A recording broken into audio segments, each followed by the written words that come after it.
This episode of TechnoBuffalo is brought to you by Squarespace. Welcome Revision 3 and TechnoBuffalo fans to another edition of Ask the Buffalo, where you can ask me anything you want from the wide world of technology. I am your host, John Rettinger. On today's episode, we are going to cover recent acquisitions, recent shutdowns, tablets, cell phones, and everything in between. If it involves just a little bit of nerdiness, we are going to talk about it. This is Ask the Buffalo.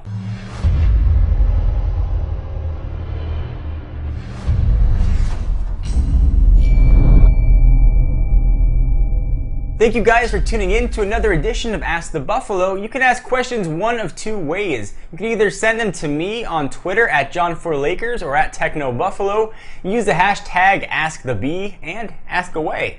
Otherwise, once a week, you can find an article up on TechnoBuffalo.com soliciting questions for these Ask the Buffalo series, and go ahead and leave your question down below in the comments. So, without further ado, let's go ahead and start answering them questions. The first question comes to us from Max Kissel, who asks, "Hey John, I read in the newspaper today about Google buying Motorola. Do you think the next Nexus phone will turn out to be for Motorola, and why?" Well, Google announced their intent to purchase Motorola Mobility. It's a division of Motorola that makes handsets. Without getting all legally and businessy, the deal is already done. All parties have signed off on it. It now just has to get through regulators. It's got to go through antitrust lawyers, antitrust governmental agents, and a ton of other in-betweens before it gets approved. What does this mean for the next Nexus phone? Well, we actually broke a story recently on TechnoBuffalo.com talking about the Nexus Prime. We had sources inside of Verizon and inside of Samsung that confirmed that Verizon will indeed be getting the next edition of the Nexus phone, dubbed the Nexus Prime, with, we're told, larger than a 4.5-inch screen and a 720p display. So we're talking big phone with big specs. Also going to be the first phone rocking ice cream sandwich, and we're hearing an October launch date, and it will still be built by Samsung.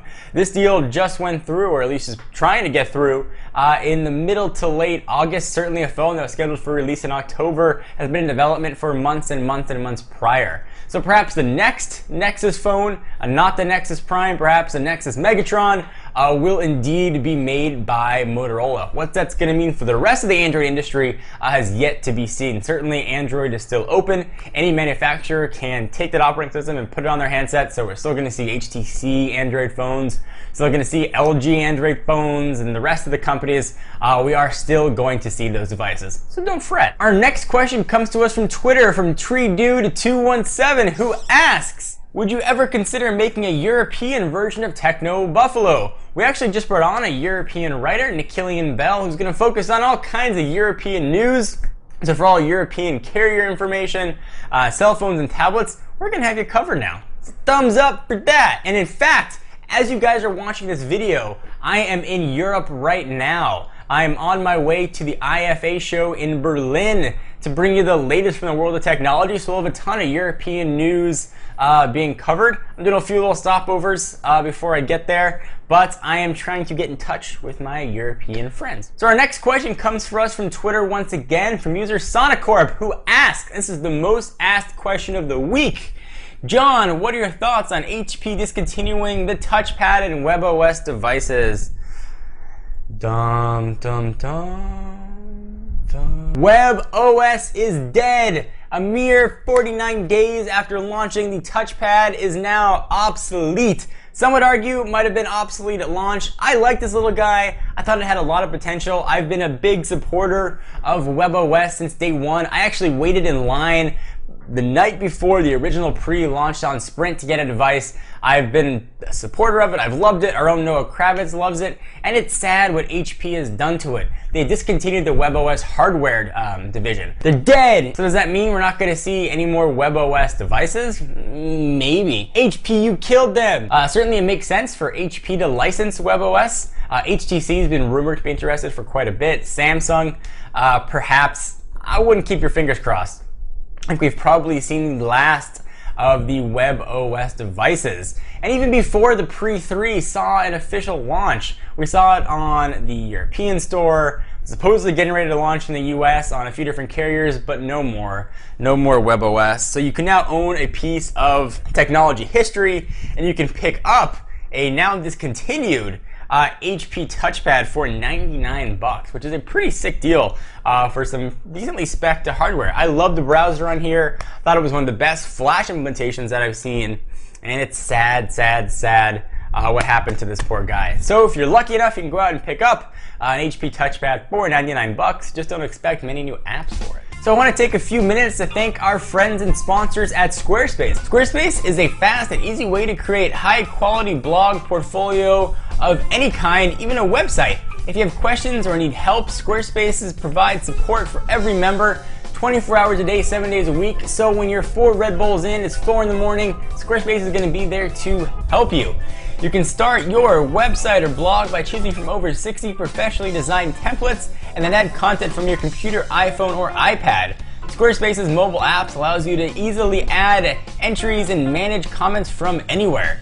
Many of the internet's highest traffic web pages are powered by Squarespace, not to mention many personal pages of Revision 3 hosts and personalities. Check out squarespace.com to get a 2-week free trial and 10% off when you sign up in August. Just enter coupon code TECHNO8. That shows support for us, and it shows support for Vision 3 and all the videos, and it keeps the lights on here. So TECHNO8, T-E-C-H-N-O, and the number 8, and you're gonna go ahead and get yourself some pretty nice services. All right, so our next question comes to us from NathanL10, who asks, John, what do you think is the best tablet of the two, the T-Mobile G Slate or the Samsung Galaxy 10.1? Well, we've tested both of these guys here at TechnoBuffalo. They're both a bit unique. The T-Mobile G Slate, it's kind of interesting. It's got that 8.9-inch screen. It does have 3D, that you gotta wear those glasses.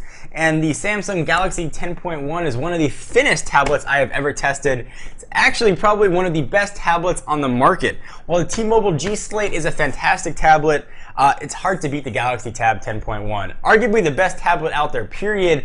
Certainly in my opinion, definitely the best Android tablet out there, probably a little bit ahead of the Asus ePad Transformer. So Samsung Galaxy Pad 10.1, this is the way to go.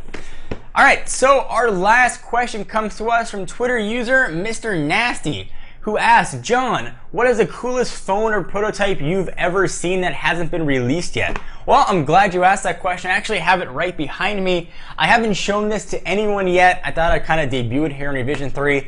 Let me go ahead and show you what it is.